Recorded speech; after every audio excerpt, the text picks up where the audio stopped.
23rd IBPS PO prelims 2025 కి సంబంధించి shift 4 కి సంబంధించి ఎగ్జామ్ సెంటర్ రివ్యూ అయ్యండి. సో ఆస్పిరెంట్స్ అయితే బయటకు వస్తున్నారు. IBPS PO కి సంబంధించి సో ప్రిలిమ్స్ సంబంధించి ఆస్పిరెంట్స్ నుంచి మనం పేపర్ యొక్క రివ్యూని మనం తీసుకుందాం. So wait and see. Please కొత్తగా వచ్చిన వారు ఎవరైతే బ్యాంక్ జాబ్స్ వస్తున్నారో ఆస్పిరెంట్స్ ఉన్నారో కొత్తగా ఎవరైనా చూస్తున్నట్లయితే సబ్స్క్రైబ్ చేసుకోండి. ముందుగా అయితే లైక్ చేయండి. ఈ వీడియో పైన పూర్తి కామెంట్ తెలియజేయండి. Please like, share, comment and subscribe వీడియోని. సో లోపలికి వెళితే మనకు అభ్యర్థుల నుంచి రివ్యూ ఇస్తున్నారు. సార్ నేను ఇంగ్లీష్ ఎలా ఇచ్చాను? ఇంగ్లీష్ పర్లేదు, మోడరేట్ లేదు, చాలా ఈజీగానే ఉంది. ఇంకా క్వాంట్ కూడా కొంచెం పర్లేదు. డిఐసి ఎక్కువ ఇచ్చాడు. ఇంకా మిగతా అన్ని పర్లేదు. రీజనింగ్ చాలా ఈజీ ఉంది. సో ఇదే మీరు రాయడం అంతకుముందు? లేదు, ముందు 2 years నుంచి రాస్తున్నాను. సో పేపర్ ఓవరాల్ చూసుకుంటే ఈజీ అంటారు, టఫ్ అంటారు, మీడియం అంటారు. దీంట్లో వచ్చిన ఒక 2-3 క్వశ్చన్స్ ఏమైనా చెప్పగలరా?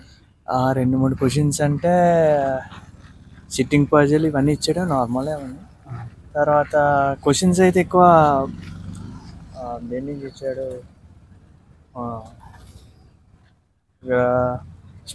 మిస్టేక్స్ ఎక్కువ ఇచ్చాడు అనమాట.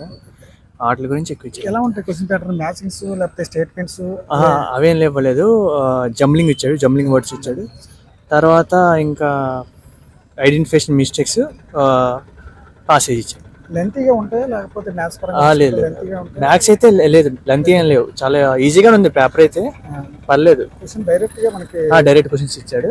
డిఐస్ కొంచెం టఫ్ ఇచ్చాడు అంత. టైం పర్లేదు. ఒక రీజనింగ్ కూడా కొంచెం ఎక్కువ పెట్టచ్చు. రీజనింగ్ అయితే 30+ పక్కాగా. క్వాంట్ కూడా 25+. తప్పనిసరిగా మీరు ప్రిలిమ్స్ క్వాలిఫై అవుతారు. ఆల్ ది బెస్ట్ అమ్మా. ప్లీజ్ సబ్స్క్రైబ్ విజయడం ఫ్యామిలీ యూట్యూబ్ ఛానల్. చాలా మందికి రీచ్ అవుతుంది ఆస్పిరెంట్స్ కూడా. So IBPS exam PO prelims సంబంధించి ఇంగ్లీష్ పరంగా ఎలా ఉందన్న? ఇంగ్లీష్ మా పేపర్ కొంచెం టఫ్ చేసాడు. ఒక 15 దగ్గర పెట్టగలను, అంటే 15 ఒక కరెక్ట్, ఎక్స్ట్రా అదే నెగిటివ్స్ తీసేసి. సో ఇంగ్లీష్ ఎలా ఇస్తున్నాడు క్వశ్చన్? అసలు ఆ ప్యాటర్న్ ఎలా ఉంటుంది? 9 to 10 పారాగ్రాఫ్ ఇస్తాడు. 9 to 10 పారాగ్రాఫ్ ఇచ్చి దాని తర్వాత బ్లాంక్స్ 2 ఇచ్చాడు.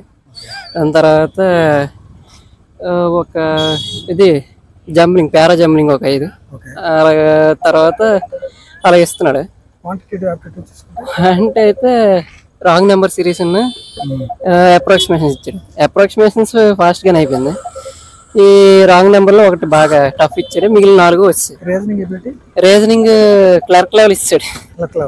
అంటే ఒక టఫ్ చేసాడు, పజిల్ 5 మార్క్స్, మిగిలినవన్నీ ఈజీ క్లర్క్ లెవెల్. ప్రీవియస్ రాశాను.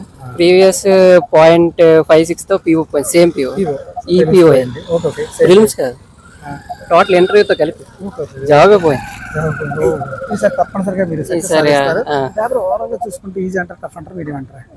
ఇప్పుడు టఫ్ ఈజీ అంటే ఇప్పుడు ప్రతి పేపర్ ఒక ప్యాటర్న్ ఫాలో అవుతుంది. మ్యాథ్స్, ఇంగ్లీష్, రీజనింగ్ ఈ మూడిట్లో ఒకటి ఈజీ ఇస్తే 2 టఫ్ చేస్తాం. ఇప్పుడు రీజనింగ్ టఫ్ ఇస్తే ఈ 2 టఫ్, ఇంగ్లీష్ టఫ్. ఈ ప్యాటర్న్ ప్రతి దగ్గర ఫాలో అవుతుంది. కాబట్టి మనం ఎలా ప్రిపేర్ అవ్వాలా అంటే ఒకే సబ్జెక్ట్ ప్రిపేర్ అవ్వడం అది వేస్ట్. 3 మోడరేట్ గా ప్రిపేర్ అయినాడే అవుతాయి. గన్ షాట్ అయితే రీజనింగ్ 30 అయిపోతాయి, అంటే 34 అలాగ వస్తుంది. అదే 40 అర్థమెటిక్ ఒక 70 అలాగ వస్తాయి ఒకటి తప్పు చేసి.